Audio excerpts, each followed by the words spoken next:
Good morning, my brothers and sisters. Welcome to episode 31 in Deuteronomy. Let's have a party in the right place. That's what our passage is about today. There's going to be three recurrent and one new principle.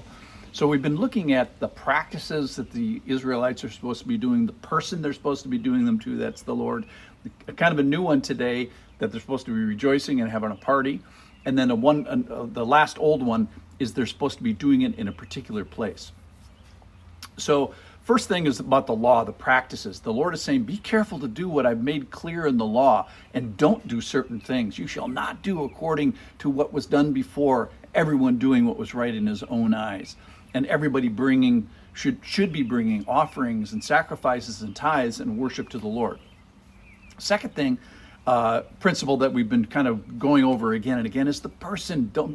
Got to destroy the false gods, worship the own God. Be careful how we worship, and especially who you worship. And then the other little point today, kind of a new one, is this is supposed to be a feast. This is supposed to be a party. So feast with some of the sacrifices that you're bringing. Verse 7 that we'll get to here in a second says, and there you shall eat before the Lord your God, and you shall rejoice. Then in verse 12, you shall rejoice before the Lord your God, you and your sons and your daughters. So yes, experience the fear of the Lord, but also the fun of the Lord. So we're going to be reading today from Deuteronomy chapter 12. I'm going to start in verse 1. These are the statutes and rules that you should be careful to do in the land of the Lord, the God of your fathers, who has given you to possess all the days that you live on the earth. Now he's going to talk about practices. You shall destroy all the places where the nations whom you shall dispossess serve their gods, on the high mountains and on the hills and under every green tree. Then the person, make sure you get the person that you worship correctly. You shall tear down the altars and dash into pieces their pillars and burn their asherim with fire, the poles that they worshipped. You shall chop down the carved image of their gods, the idols, and destroy their name out of that place. You shall not worship the Lord your God in that way. So don't worship the wrong guy and don't do it the wrong way. And then he's going to talk about the place here, which is going to be my last point. But you shall seek the place that the Lord your God will choose out of all your tribes to put his name and make his habitation there. There you shall go, and you shall bring your burnt offerings and your sacrifices. So he's going to talk about the practices here. Your tithes and the contributions that you present, your vow offerings, your freewill offerings, your firstborn herd and the firstborn of your herd and your flock.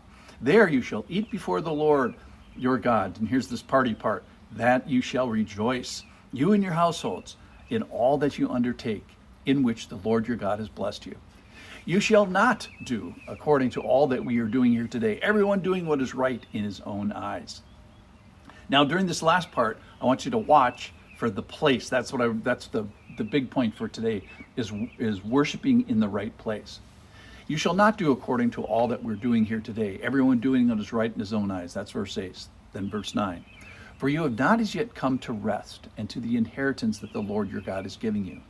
But whenever you go over the Jordan and live in the land that the Lord your God is giving you to inherit, when he gives you rest from all your enemies around so that you live in safety, then to the place that the Lord your God will choose, to make his name dwell there, there you shall bring all that I commanded you, your burnt offerings, your sacrifices, your tithe, and the contribution that you present, and all your finest vow offerings that you vow to the Lord.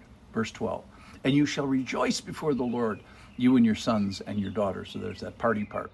Your male servants, female servants, and the Levite who's within your town, since he has no portion or inheritance with you. Take care that you do not offer your burnt offerings at any place you see fit, but at the place that the Lord will choose in one of your tribes. There you shall offer your burnt offerings, and there you shall do all that I am commanding you.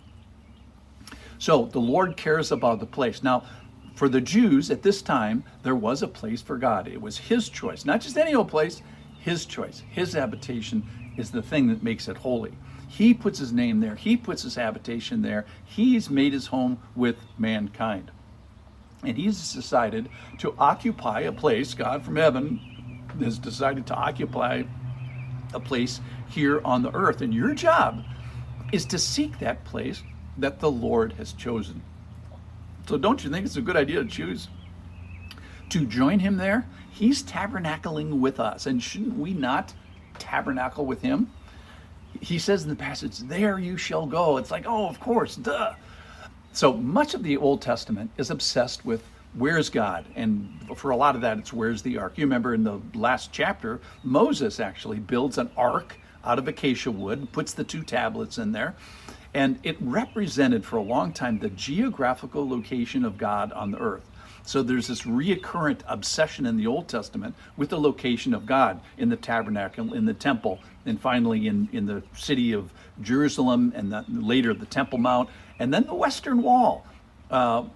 We used to call it the Wailing Wall in Jerusalem. Now, so what's the big deal with the Western Wall? Well, it's the closest geographical original ancient structure that's still intact, that's most near, it's actually about 3 blocks away, to the Temple Mount, which is God's inhabitation on the planet. So all we have is the Western Wall. We don't have the temple anymore, so people revere the Western Wall. That's where their respect for the Western Wall comes from, is from the temple, which was the location of God. So the Lord says, but you shall seek the place that the Lord your God will choose out of all your tribes to put his name and make his habitation there. So no wonder the Western Wall is so revered. The point here is that we are supposed to be seeking the place that the Lord inhabits, that the Lord put his name. The Emmanuel, God with us, Jesus eventually comes down to physically join us on this planet, and it's hinted here in this place for God in the Old Testament. So today we find Jerusalem historically interesting, but it's not the dwelling place of God on earth anymore. So where is that? Now it's in the souls of believers. Now we don't have to work hard to seek the place, for it's not far, it's right here. Today we seek the person of God in the place that he chooses to occupy. So today we don't seek the place that the Lord inhabits, because that's nearby. We seek the presence of God, the very person of God who's present in that place. Thanks for listening.